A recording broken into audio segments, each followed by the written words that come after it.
Jadi memang kita tunda pelaporannya karena ada beberapa hal yang mesti kita persiapkan lebih jauh, ya. Ada resume, ada kronologi, ada bukti-bukti yang masih dikumpulkan. Sebenarnya ini soal waktu aja, ya. Artinya memang kita akan tetap melaporkan. Cuman memang kita pengen tahu dulu apa sih dari mereka itu yang memang ocehan-ocehannya Ibu DT sendiri, ya. Dan itulah yang nanti kita akan kaji, kita akan lihat supaya memang kita membuat laporan itu memang tidak salah, ya. Artinya yang pencurian, yang apa yang disampaikan ini nanti kita lihat. Jadi kenapa kita tidak laporkan? Karena memang masih kita melihat waktu. Ya memang kita sengaja mengulur-ulur waktu juga. Artinya kan kita masih juga dengar kemarin Bu Desire bicara apa, Hotman Paris bicara apa. Pasal 367 itu masih bisa untuk menjerat Ibu Desire dengan anak-anaknya. Cuman kan kita bukan itu arahnya, ya. Kita masih memberikan peluang, memberikan kesempatan kepada Bu Desire untuk dia itu sadar, ya, jangan mau diperalat, ya.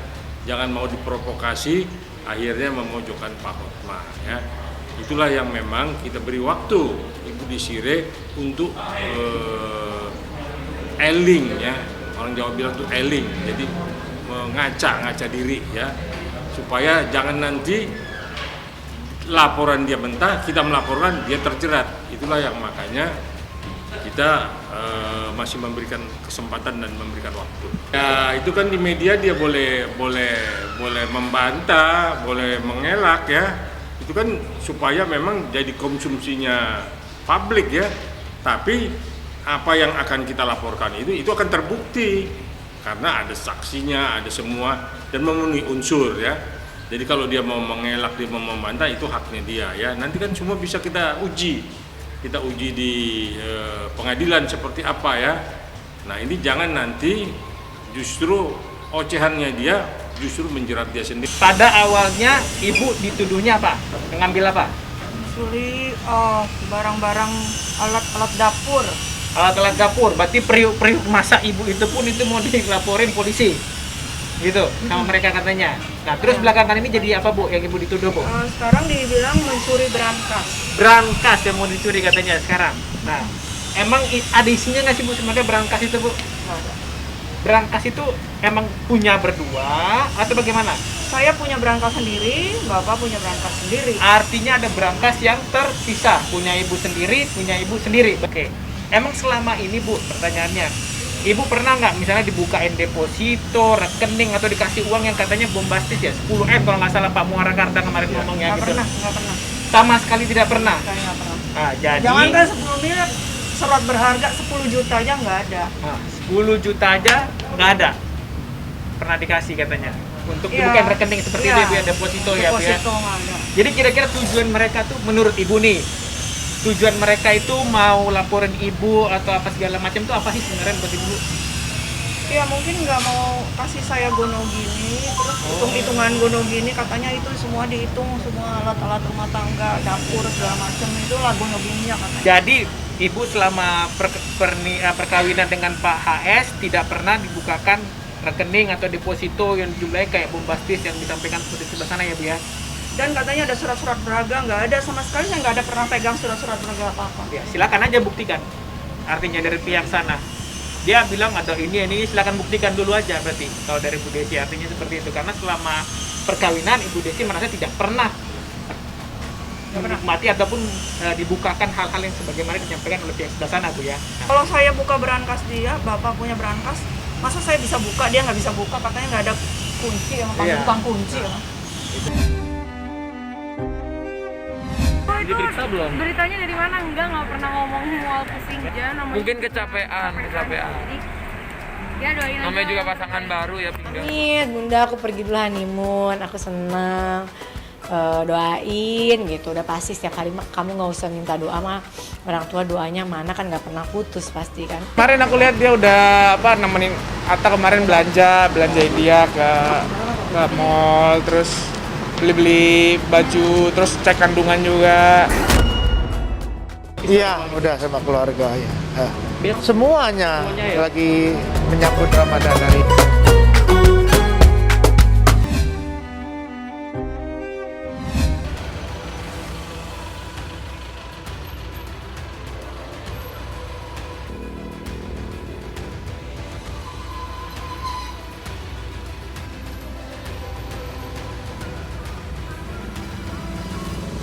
Pada prinsipnya kasus sudah ditangani dengan penyidik kita. Itu pun juga karena laporannya juga terlambat kan. Setelah kejadian beberapa hari baru dilaporkan dan saksi-saksi juga sudah diperiksa baik adiknya, Terry maupun tetangganya. Informasinya kurang lebih 3-4 hari setelah kejadian. Baru laporan, tanggal 1 ya. Laporan baru kemarin kalau nggak salah. Baru 3-4 hari. Iya, tidak ada. Tadinya yang pergi terus adiknya juga pas sedang keluar kan. Nah, cuman dia dapat telepon kan dari pengantar barang. Pengantar barang kalau rumahnya pintunya sudah terbuka. Anda ada kan orang? Tidak ada orang. Pembantunya pun tidak ada. Tidak ada. Berarti benar-benar kosong. Iya. Yang malam Pak? Malam. Siang kayaknya. Ya.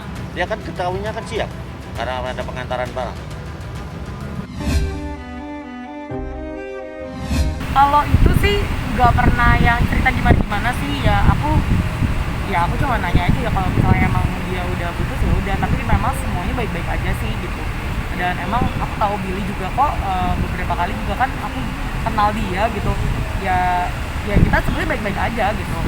Dan ya yang namanya jodoh kan ya itu udah diatur sama yang di atas, jadi aku nggak pernah mencampuri urusan tentang hubungannya dia. Puji Tuhan kalau dibilang cantik ya bersyukur gitu.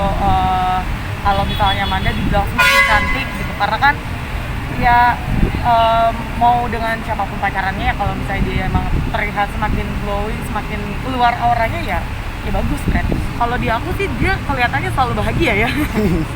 Jadi ya nggak gimana ya dia tipikal orang yang apa adanya aja sih.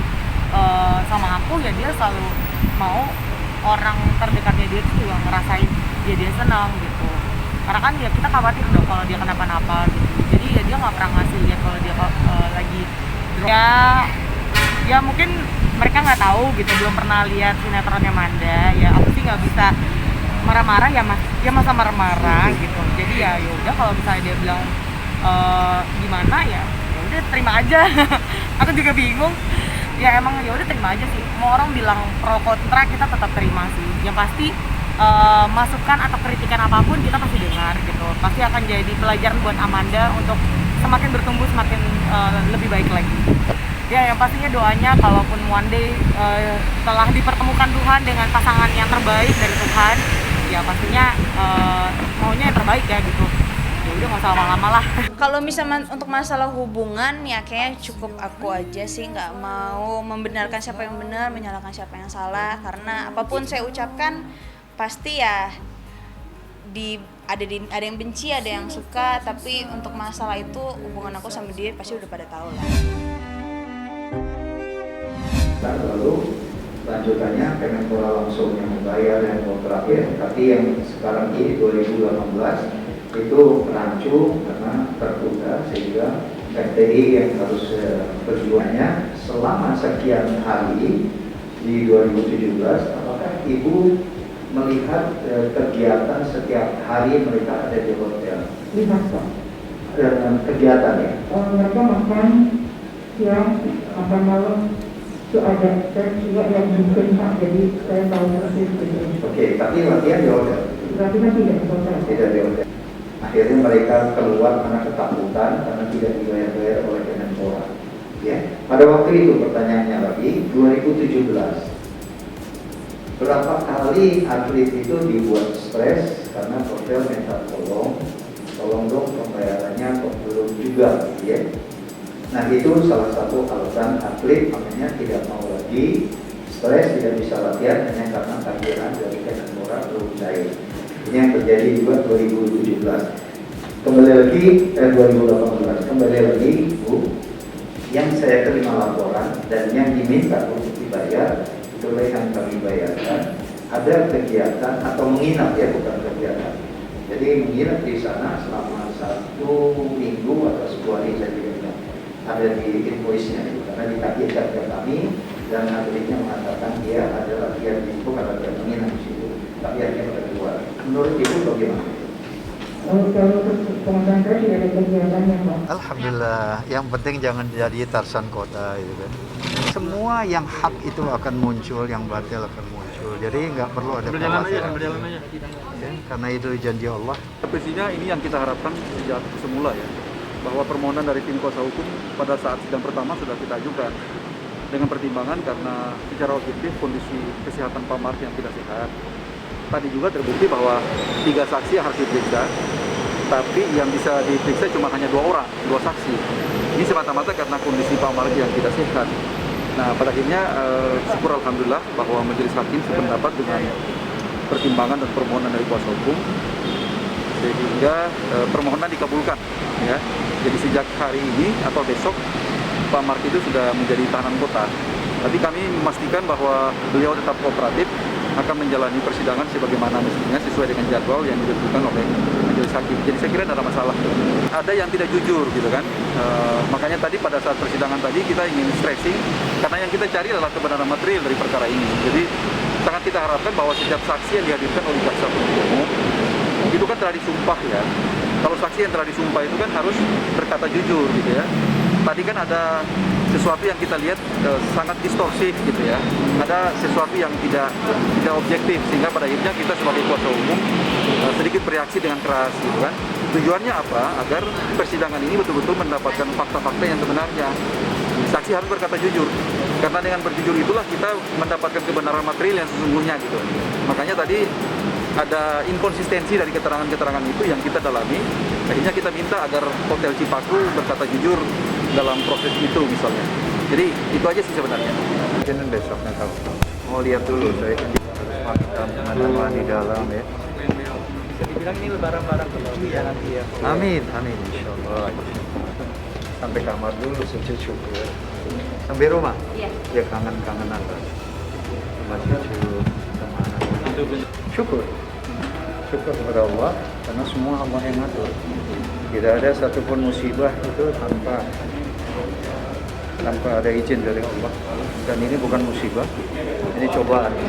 Saya berdoa setiap tahajud, saya berdoa mudah-mudahan cucu-cucu saya diberi karunia yang begitu besar seperti Allah melimpahkan karunia-Nya terhadap Ustadz Hadi Hidayat ya, terhadap para guru-guru yang Masya Allah itu limpahan karunia yang gak main-main.